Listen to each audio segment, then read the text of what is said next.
بسم اللہ الرحمن الرحیم۔ کل کا سبق تھا ماہ ذی الحجہ کی فضیلت۔ اب اسی ضمن میں آیا ماہ ذی الحجہ کے آداب۔ جب آپ کتابوں کا مطالعہ کریں گے تو آپ کو اندازہ ہوگا کہ ذی الحجہ کے کتنے فضائل ہیں، اور سب سے بڑی فضیلت تو یہ ہے ہمارے یقین کرنے کے لیے کہ آقا صلی اللہ علیہ وسلم ذی الحجہ کی 1 تاریخ سے لے کر 9 تاریخ تک کبھی روزہ نہیں چھوڑے، عبادت آپ نے نہیں چھوڑا۔ یہی کافی ہے ہمارے لیے، فضیلت میں ہے۔ آج بتانی ہے آداب، اور کیوں بتایا جا رہا ہے۔ ابھی 8 دن 9 دن باقی ہیں اور ہمیں علم اس کے تعلق سے کم ہے، تو جب علم ہو جائے تو خود بھی عمل کریں اور اپنے بھائیوں کو بھی میسج بھیجیں کہ دیکھو بھائی، ہم سال بھر تلاش کرتے انتظار کرتے ہیں شب قدر کے لیے، شب برات کے لیے۔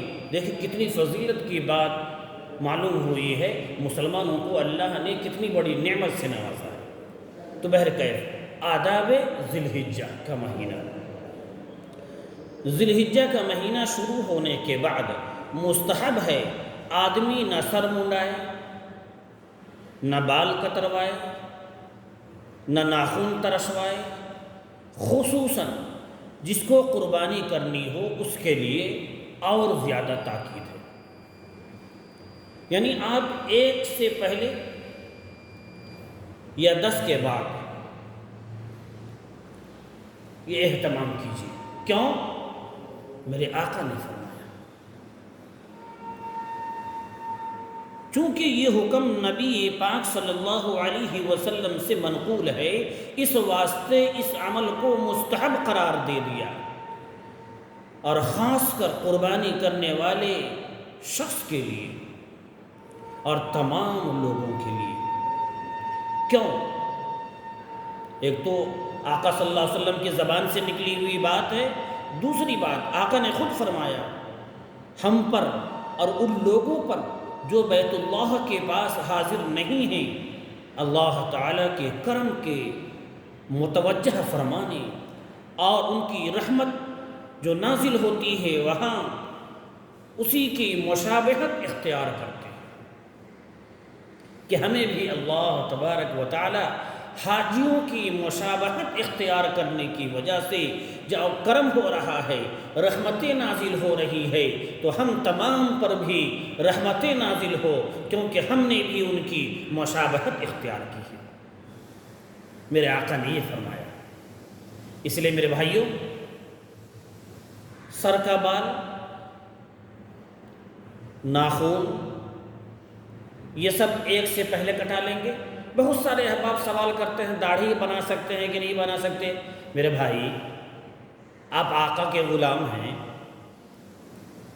داڑھی بنانے کا تو تصور ہی نہیں ہے۔ یہی ایک ایسا عمل ہے جو آپ چل رہے ہیں، بیٹھ رہے ہیں، عبادت میں لگے ہوئے ہیں، لیکن پھر بھی گناہ ہو رہا ہے صرف داڑھی منڈانے کی وجہ سے۔ اس لیے داڑھی منڈانے کا تصور ہی نہیں ہے، اور اچھا موقع ہے۔ 10 دن آپ چھوڑیں گے، اکرام ذی الحجہ کی وجہ سے، آداب ذی الحجہ کی وجہ سے، اور حجاج کرام کی مشابہت کی وجہ سے 10 دن میں کچھ نہ کچھ آ جاتا ہے۔ بہتر ہے، یہی موقع ہے، بہانہ مل گیا، رکھ لیجیے، ثواب کا ثواب بھی ملے گا، آقا کی سنت ادا ہوگی۔ جی، آپ نے احترام کیا تھا ذی الحجہ کا، آپ نے بات مانی تھی نبی کی، آپ نے مشابہت اختیار کیا تھا حاجیوں کا، اور اس کی اخلاص کی وجہ سے، اس کی برکات کی وجہ سے اللہ تبارک و تعالیٰ ایک بڑے سنت پر عمل کرنے والا اگر بنا دے تو کیا بات ہے۔ اس لیے میں تو دعوت دوں گا ان حضرات کو جو قربانی کر رہے ہیں، اور داڑھی کے بارے میں مسئلہ معلوم کرنا چاہتے ہیں، یہ داڑھی کو رکھ چھوڑ دیتے ہیں، پھر 11 دن کے بعد بناتے ہیں، میرے بھائی یہ چھوڑ دیجیے، یہ تو ہو گیا۔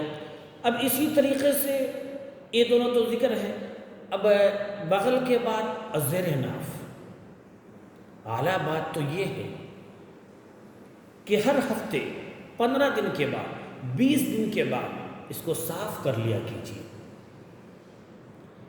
اور 40 دن سے کروس تو ہونا ہی نہیں ہے،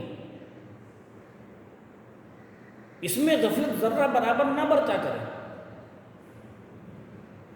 تو میرے بھائیوں، ہم اور آپ ضرور انشاءاللہ اس پر عمل کریں گے، عبادت بھی کریں گے اور احترام بھی کریں گے، اور ذی الحجہ کے مہینے میں جن چیزوں سے منع کیا گیا ہے اس سے رکیں گے بھی، اور اگر بھول گئے اور بال بہت بڑا بڑا ہے، خراب لگ رہا ہے تو بنا لیں گے، تو کوئی حرج نہیں ہے۔ لیکن ہماری زندگی وہ کیا زندگی جو غفلت والی زندگی ہو؟ زندگی تو وہ گزارنی ہے کہ حشاش بشاش رہ کر ہم زندگی گزاریں۔ اللہ رب العزت اس ماہ مبارک جو آنے والی ہے اس کی قدر کی توفیق عطا فرمائے، آمین۔